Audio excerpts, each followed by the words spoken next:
الحمد لله الذي خلق الإنسان في أحسن تقويم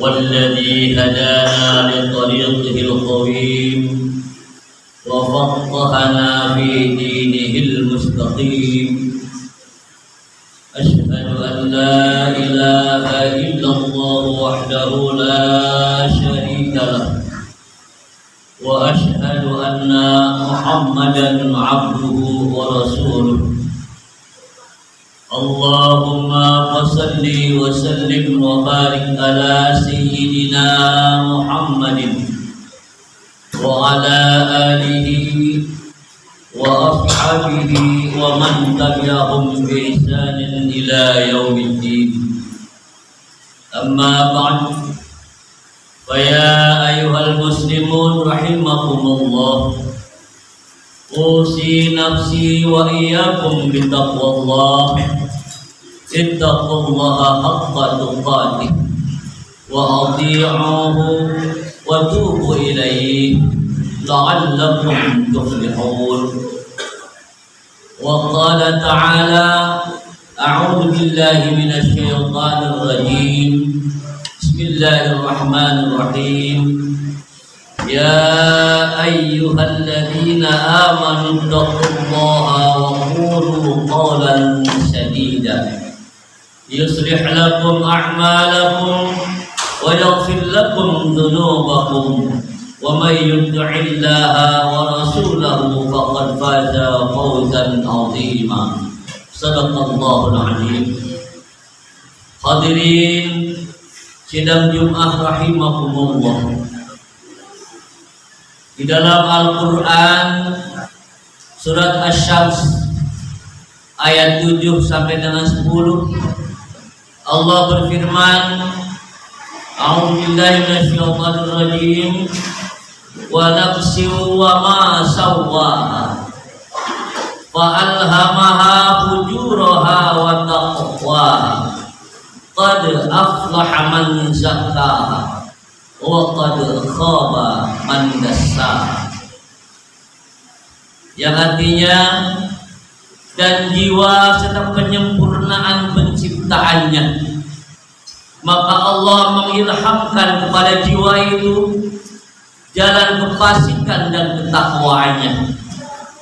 Sesungguhnya beruntunglah orang yang mensucikan jiwa itu, dan sesungguhnya merugilah orang yang mengotorinya.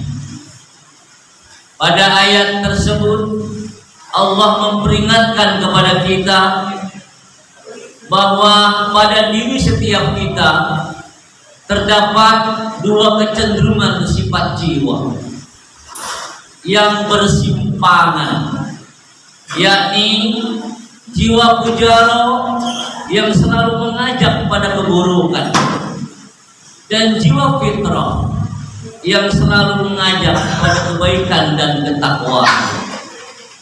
Oleh karenanya, pada kehidupan manusia setiap hari terjadi perjuangan dalam tarik menarik antar kedua sifat jiwa itu. Jika dorongan jiwa fitrah yang menang, maka ia akan beruntung dan selamat.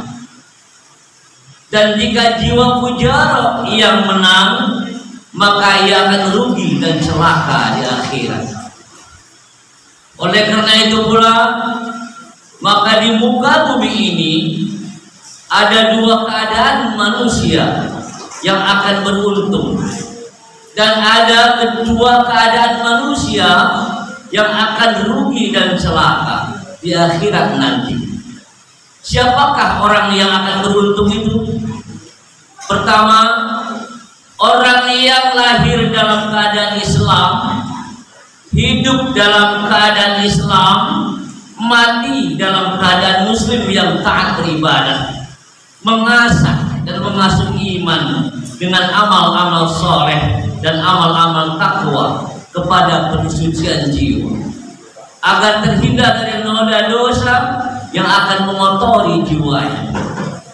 Kedua, orang yang beruntung adalah mereka yang lahir dalam keadaan kafir, hidup dalam keadaan kafir, mati telah menjadi muslim, bertaubat dari kekafirannya, taat mengajarkan ajaran Islam sehingga jiwanya kembali kepada fitrah.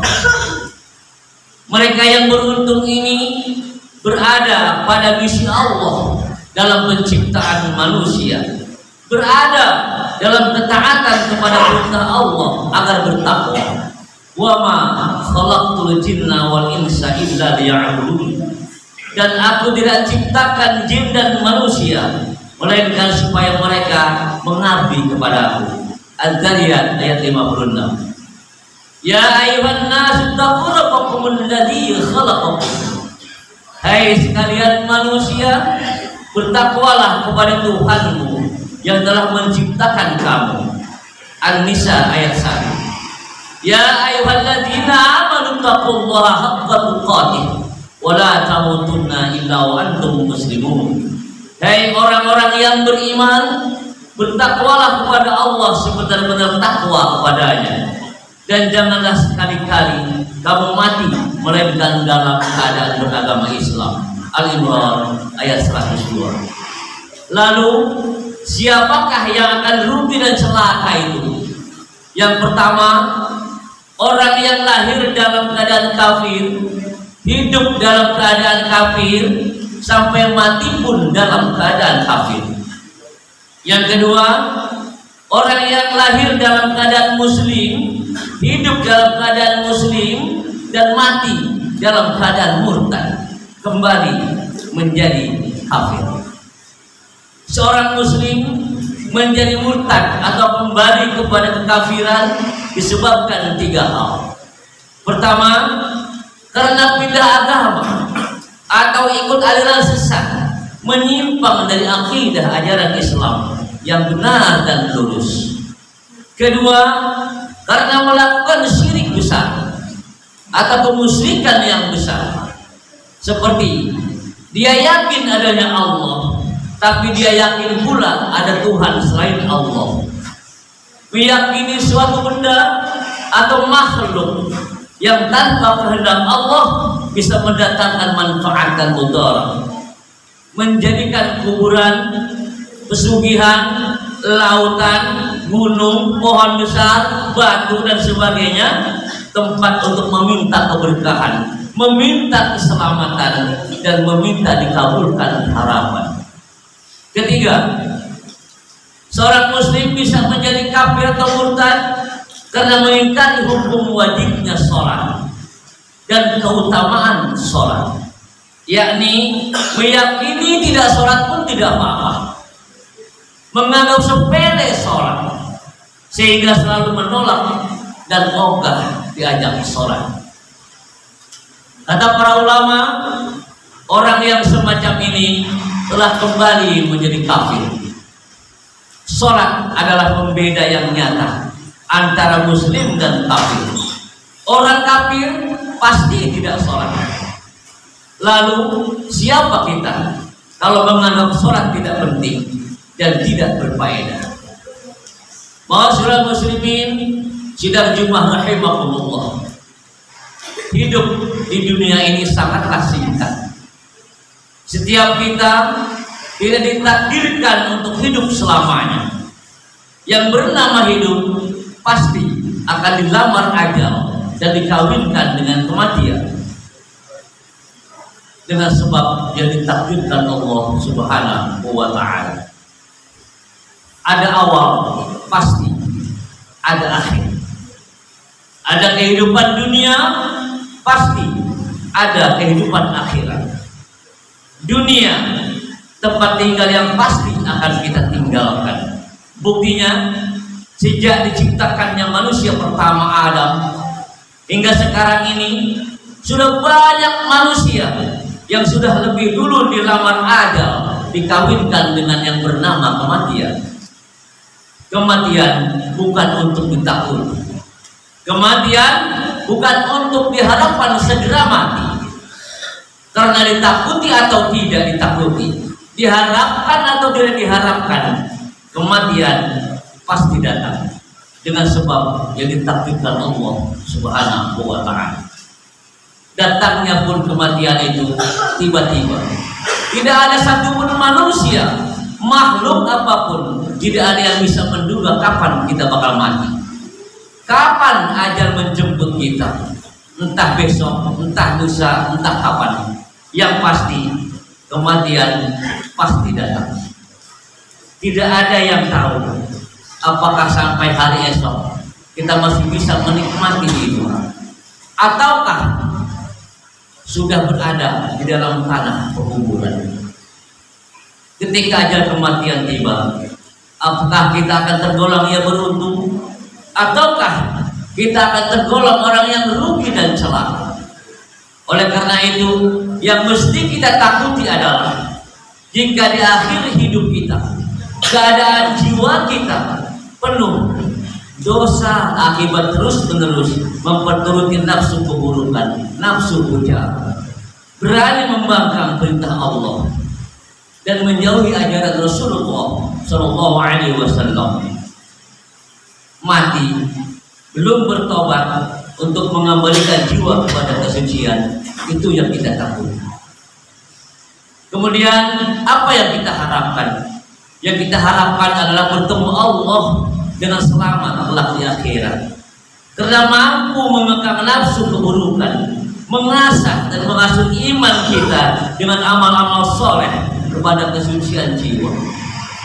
Seorang yang mampu mengekang nafsunya, seseorang yang mampu mengekang nafsu pujaranya, mensucikan jiwanya dengan amal-amal soleh, karena menaati perintah Allah dan ajaran Rasulullah Shallallahu Alaihi Wasallam, maka ia akan beruntung dan selamat bertemu Allah sampai akhirat. Seperti inilah yang Allah nyatakan dalam ayat qad aflaha man zakkaha. Sesungguhnya beruntunglah orang yang mensucikan jiwa itu. Kemudian seseorang yang selalu memperturuti nafsu pada keburukan, gemar melanggar larangan Allah, menjauhi ajaran Rasulullah SAW, maka ia akan merugi dan celaka lantaran banyaknya dosa yang menodai hati dan mengotori jiwanya. Inilah yang dikatakan Allah dalam ayat wa qad khaba man dassaha, dan sesungguhnya merugilah orang-orang yang mengotori jiwanya. Hadirin rahimakumullah, demikian pembicaraan singkat kita yang kami rangkum pada khutbah kali ini. Harapan kita adalah tergolong orang-orang yang akan beruntung dengan amal-amal soleh yang kita lakukan dari hari ke hari semakin lebih baik. Barakallahu li wa lakum bil Qur'anil azim wa qur rabbi warham wa anta khairur rahimin. Allahumma shalli ala sayyidina Muhammad wa ala سيدنا محمد. الحمد لله الملك القدوس السلام الذي من علينا بنعمة الإيمان والإسلام. أشهد أن لا إله إلا الله وحده لا شريك له وأشهد أن محمدا عبده ورسوله. اللهم صل وسلم على نبينا محمد وعلى آله وصحبه أجمعين ومن تبعهم بإحسان إلى يوم القيامة. أما بعد، فيا أيها الناس أوصيكم ونفسي بتقوى الله فقد فاز المتقون. وقال تعالى إن الله وملائكته يصلون على النبي يا أيها الذين آمنوا صلوا عليه وسلموا تسليما. اللهم صل على سيدنا محمد وعلى آل سيدنا محمد كما صليت على إبراهيم وعلى آل إبراهيم إنك حميد مجيد. وبارك على سيدنا محمد وعلى آل سيدنا محمد كما باركت على إبراهيم وعلى آل إبراهيم في العالمين إنك حميد مجيد. وعلينا معهم برحمتك يا أرحم الراحمين. Allahumma ighfir lil muslimina wal muslimat wal mu'minina wal mu'minat al ahya'i minhum wal amwat. Allahumma adfa' 'anna al ghala wal waba wal bala wad dharra wal amrada wal fahsya'i wal munkar ya rabbal alamin. Allahumma ansuril mujahidina fi sabilik.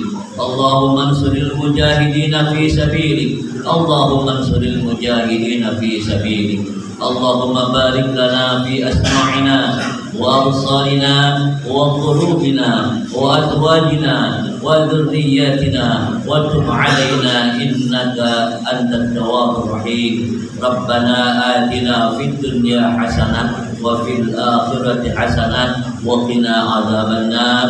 Wa akhiru da'wana alhamdulillahi rabbil alamin. Ibadallah, innallaha ya'muru bil 'adli wal ihsan wa ita'i dzil qurba wa yanha 'anil fahsya'i wal munkar wal baghi ya'idukum la'allakum tadhakkarun. Fadhkurullahal 'azima yadhkurukum wa la dzikrullahi akbar. Aqimis shalah.